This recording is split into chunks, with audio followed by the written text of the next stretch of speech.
교사 연수 주부 공부방 환경단체 구청 및 대학병원 도서관 경영자 회의 등등 내가 고정 강의를 나가는 주요 단체들이다.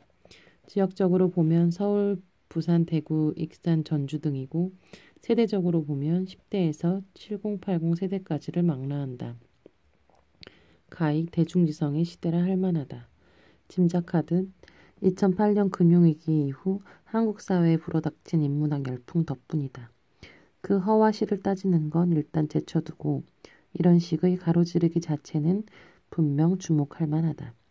대체 인문학이 아니고서야 이렇게 이질적인 존재들의 네트워크가 어떻게 가능할 것인가. 상품과 자본, 정부가 아무리 막강하다 한들 그것이 흘러다니는 루트는 편협하다. 무엇보다 세대적 교차점은 희박하기 이를 데 없다. 하지만 고전은 삶과 삶을 연결한다. 그 안에 생로병사의 파노라마가 담겨 있기 때문이다.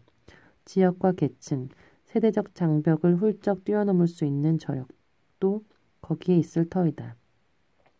아무튼 이렇게 다양한 네트워크와 접속하다 보니 결과적으로 길 위의 모든 현장이 나의 서재가 된다. 현장의 구체성을 탐구할 수 있는 살아있는 서재. 이 길 위의 서재에서 건진 화두 하나. 이 대중지성의 흐름 속에서 대학생의 위상은 어디쯤일까? 물론 대학에서도 인문학 강연을 한다. 솔직히 이 말 자체가 형용모순이다. 대학은 본디 인문학의 산실인데 인문학 특강이 따로 있다니. 그건 대학에 인문학이 없다는 뜻이 아닌가. 그렇다. 대학에는 인문학이 없다. 특정 분과학을 말하는 게 아니다. 존재와 세계에 대한 탐구로서의 인문학을 말한다. 이것은 대학의 모든 분과학에 삼투되어 있어야 한다. 그렇지 않다면 대학은 지성을 포기했다는 뜻이나 다름없다. 지성이 없는 대학, 그건 안고 없는 찐빵, 오아시스 없는 사막이다. 과연 그렇다. 대학의 사막화는 대학생들의 무기력한 신체성을 통해 여지없이 드러난다. 대학생들에게 인문학은 일종의 구경거리다. 존재와 세계의 이치를 놓고 한판 승부를 벌이는 지적 긴장은 고사하고 그저 몽롱한 시선으로 바라만 본다. 손에선 스마트폰을 놓지 못한 채로 질문을 하라고 하면 알바에 과제에 정말 힘든데 어떻게 해야 되나요? 무슨 책부터 읽어야 하죠? 고전 공부하다 경쟁에 뒤처지면 어쩌죠? 등등. 논쟁이 아니라 상담을 한다. 헐. 그래서 이렇게 답했다. 그렇게 힘들면 대학을 그만두라고. 지성의 기쁨은 고사하고 오직 불안만을 이야기하는 그런 대학을 왜 다니느냐고. 한번 따져보자.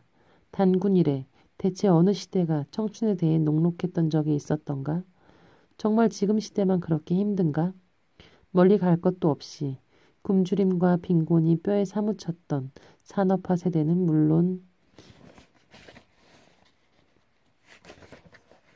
물론이고 혁명 통일 같은 거대 담론은 등에 짊어지고 공장으로 감옥으로 가기를 자처했던 민주화 세대의 청년기를 떠올려보라. 예전보다 훨씬 좋아졌어. 배가 불러서들 그래. 같은 꼰대주의를 되풀이하고자 함이 아니다. 어느 시대건 세상의 문턱은 턱없이 높았다는 것. 과거에는 주로 빈곤과 억압이 핵심이었다면 지금은 관계의 단절과 소비의 유혹이 치명적이라는 점이 다를 뿐이다. 각기 다른 문턱 앞에서 그걸 뛰어넘기 위해 전력을 기울여야 하는 건 마찬가지다. 앞으로도 역시 그럴 것이다. 대학이 지성의 광장이어야 하는 이유도 거기에 있다. 이때 지성은 다르게 사유하고자 하는 열정이고 실패를 두려워하지 않는 무모함이다. 그래서 야생적이다. 청춘을 에로스와 로고스의 향연이라 하는 것도 그 때문이다. 하지만 불행히도 우리 시대 대학에는 그에 걸맞은 청춘이 없다. 제도와 시스템의 문제라고 하기엔 이미 늦었다.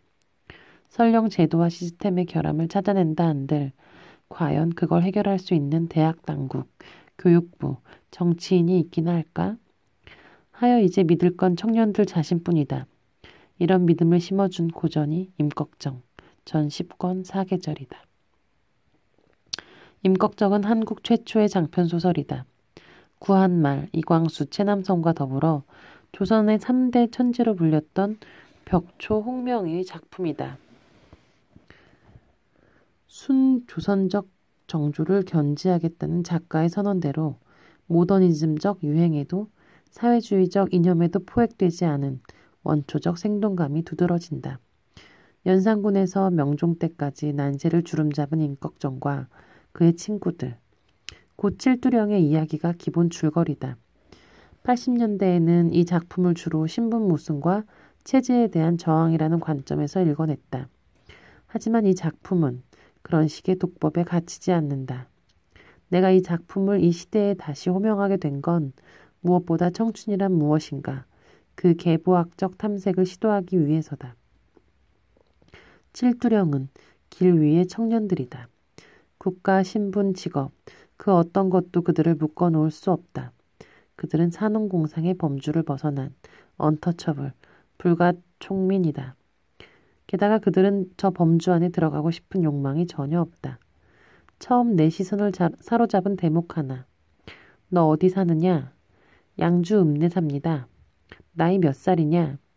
35살입니다. 부모와 처자가 있느냐? 아버지가 있고 처자도 있습니다.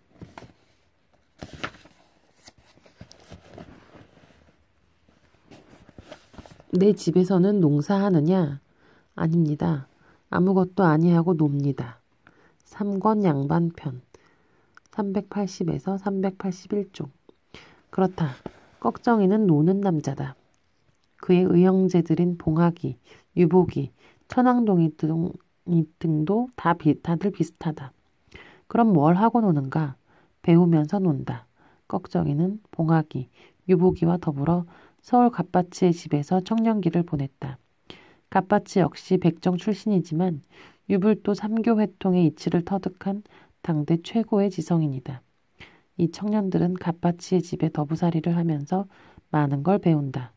검술과 표창, 활과 축지법, 돌팔매와 지략 등등. 배움이 문자로 환원되지 않는다는 걸 보여주는 셈이다. 그럼 배워서 뭐 하지? 아무 이유 없다. 그냥 배운다.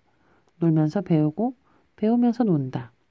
배움에 대한 이 무모한 열정, 이들에게 어떤 권위에도 무릎 꿇지 않는 자존감과 배짱을 부여해준 원천은 바로 거기에 있다. 하여 이들의 행로는 아주 특별한 마이너리그가 된다. 주류적 배치에서 벗어나 낯설고 새로운 경로를 발명해낸 것이다. 우리 시대 청춘들은 이 경지와 원리를 결코 이해할 수 없으리라. 우리 시대에 있어 뭔가 배운다는 건 자격증, 곧 화폐로 교환된다는 걸 의미한다. 대학에서 청춘의 열정이 증발된 것도 따지고 보면 이 교환 법칙으로 인해서다. 그런데 그렇게 돈을 밝히는데도 대학생들의 다음 스텝은 청년 백수다. 설령 그럴듯한 정규직을 얻는다 해도 역시 중년엔 명퇴를 감내해야 한다.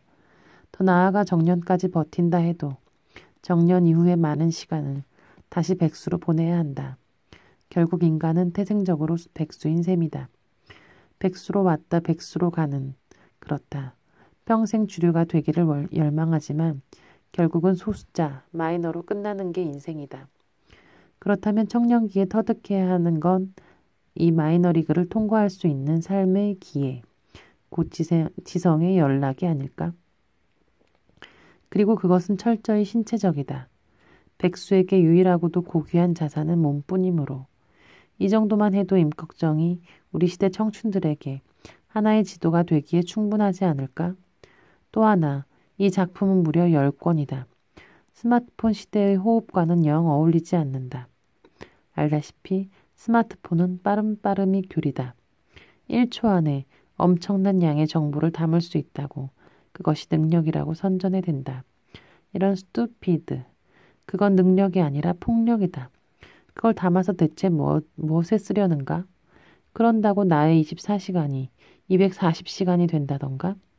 무제한 다운로드를 받는다고 내 인생이 무제한으로 늘어나는 건 아니다. 오히려 그 빠름에 끌려다니다 보면 어느 날 문득 정보의 바다에 익사하고 말 것이다.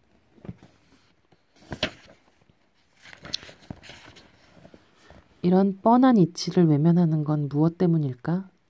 긴 호흡으로 살아본 적이 없기 때문이다. 그래서 장편을 읽어야 한다. 책을 읽는다는 건 내용과 서사, 정보와 교훈을 얻는 것만을 뜻하지 않는다. 진짜 핵심은 책의 리듬과 강밀도를 체득하는 일이다. 스마트폰이 퍼뜨리는 빠름의 교리를 거스를 수 있는 청춘의 열정에 긴 호흡을 불어넣을 수 있는 대안으로 장편 고전을 읽는 것만 한 게 없다. 아, 한 가지 더. 임꺽정에도 판소리계 소설 못지않게 도처에서 질펀한 입말들과 가슴 뛰는 에로스의 향연이 펼쳐진다. 그 진맛을 누릴 수 있다면 스마트폰의 현란한 스펙터클 같은 건 좀 시시하게 보일지도 모른다. 아마도.